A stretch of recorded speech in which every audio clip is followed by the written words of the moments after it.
This is Suzanne Wagner, and I am doing my blog for today. This one is on opera ballet and learning vast and varied repertoire. The Berlin Ballet had a very vast and diverse repertoire, and being in the company, I got to see the rehearsals of many interesting and unusual styles. Notice I said I got to see the rehearsals of. The Berlin Ballet did varied performances, but more often than not, at the beginning, I was not cast in them. The way things are put together in a German theater are very different than in American companies. American companies tend to do runs of shows. This is more cost-effective to move entire sets in for, say, Swan Lake. Then do a week's worth of performances, do many casts of that show, make the money, and then close the season of shows, take all the sets and costumes back to the warehouses, and the dancers either get a short break or go back to rehearsal for the next series of performances or for the next run. In Berlin, it is an opera and a ballet company. Shows change constantly. There are not really long runs of shows. The audiences want to see a constantly changing variety of shows, and because of that, there are endless rehearsals going on for a multitude of ballets and operas. Things change daily, performance-wise. In Berlin, everyone was housed in this massive building, a couple of blocks long and a couple of blocks wide. And there were many floors below the stage as well as above the stage and on either side of the stage. In that building, all the sets are stored there, all the costumes are there, all the wig makers are making wigs and costumes there, all the stage crews are housed and working there, building sets there, the orchestra is practicing there, the singers are rehearsing there, and the dancers are practicing there. You get the idea. There is a cantina for food where all the workers are for food for all the workers that are available, and they have drinks such as beer and wine. And the audiences see the performances there. All the administration is handled there, with all the advertising groups for the performances, and the finance groups are all housed in this same building. It is its own small city within a city. It is a massive operation, but the building is owned and operated by both companies.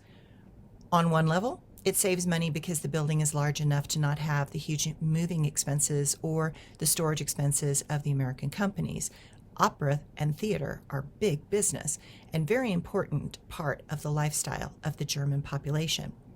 Everyone in Germany has gone to the theater, whereas in America, most people have never been to the theater. The Berlin Ballet was a larger company than most American ballet companies, except perhaps New York City Ballet and American Ballet Theater. At the time I was dancing there, I believe we had anywhere between 60 and 90 dancers, and the stage was so large that you often needed that many dancers to fill the space, even after all the sets are in and costumes on. The theater holds an opera company and a ballet company. As dancers, if an opera required dancers, we were those dancers. It was part of our job, and I personally loved that part. It was great fun to be on stage with great singers such as Pavarotti and Domingo. Because of hearing such talent constantly, I am unfortunately somewhat of a opera snob. When you hear great singers practicing in the studios above the dressing rooms of the dancers consistently or over the intercom as they are on stage, one gets spoiled. It was not lost on me that I was hearing the best of the best in opera, and that such a thing is a gift in a lifetime. Even the core of the opera were much more technically advanced compared to anything I heard in America, except perhaps at the Metropolitan Opera House. That was constantly amazing to be surrounded by such exquisite sounds, talents, personalities, and temperaments. It was thrilling to hear the stage explode in the powerful sounds of an opera. I love to listen to the singers project out and occasionally say bad words to each other with a wry smile as they twisted the lyrics ever so slightly to make them funny, but not so loud as to make the audience hear them above the cacophony of the massive groups of singers all singing in harmony with each other. They would do that mostly in body sections of things like The Merry Widow. After all, chaotic sections were primed for such outlandish behavior. Besides, in Berlin, they used real wine or pour beer at certain scenes to make them appear more authentic and real. So as the acts of certain operas continued, the behavior got more carried away and silly because the singers were getting more drunk.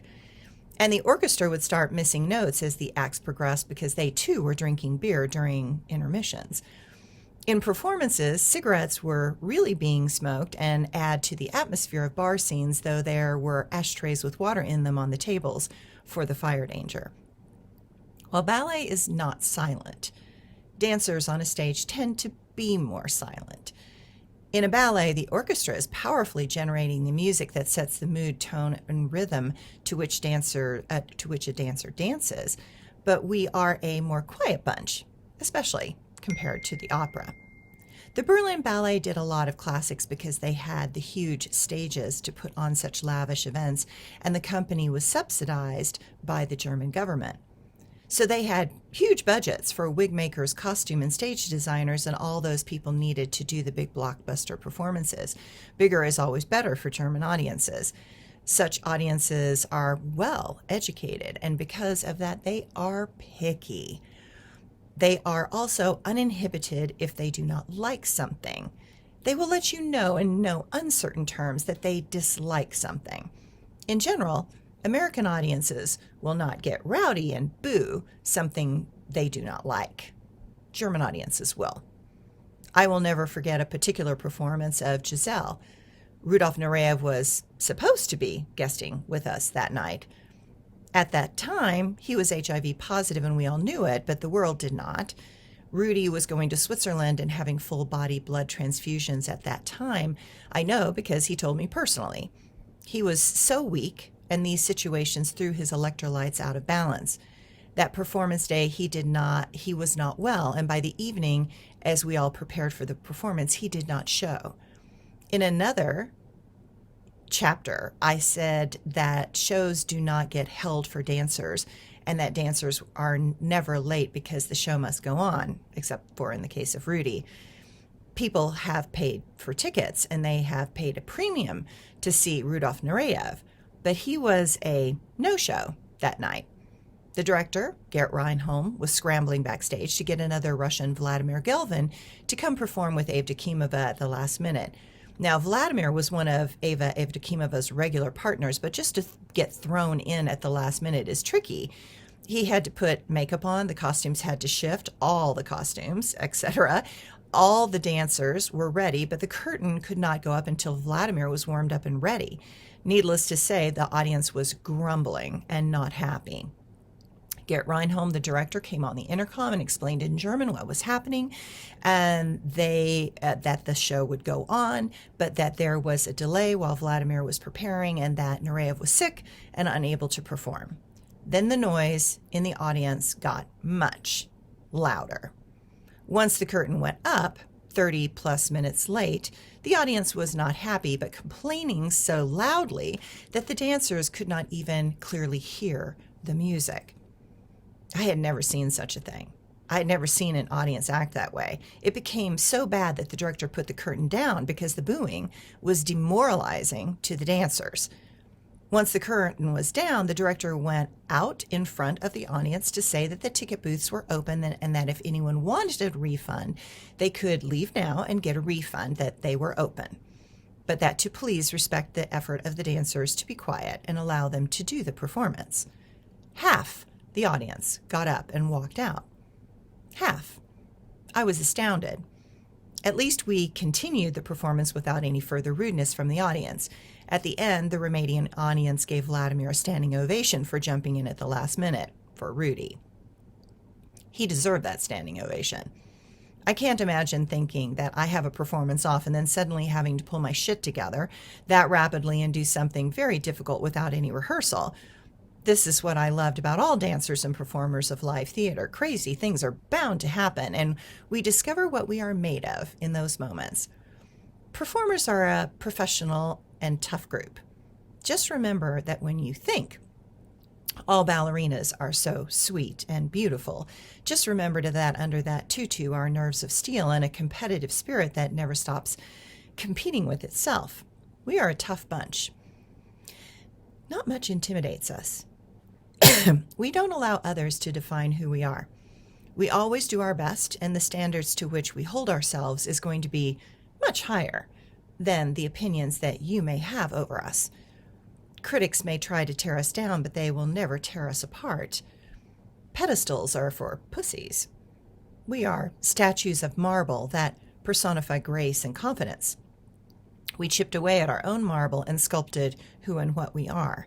While we care greatly about doing the right thing and having a great performance, the opinions of those that have not been through the gauntlet of our reality really hold no sway over us.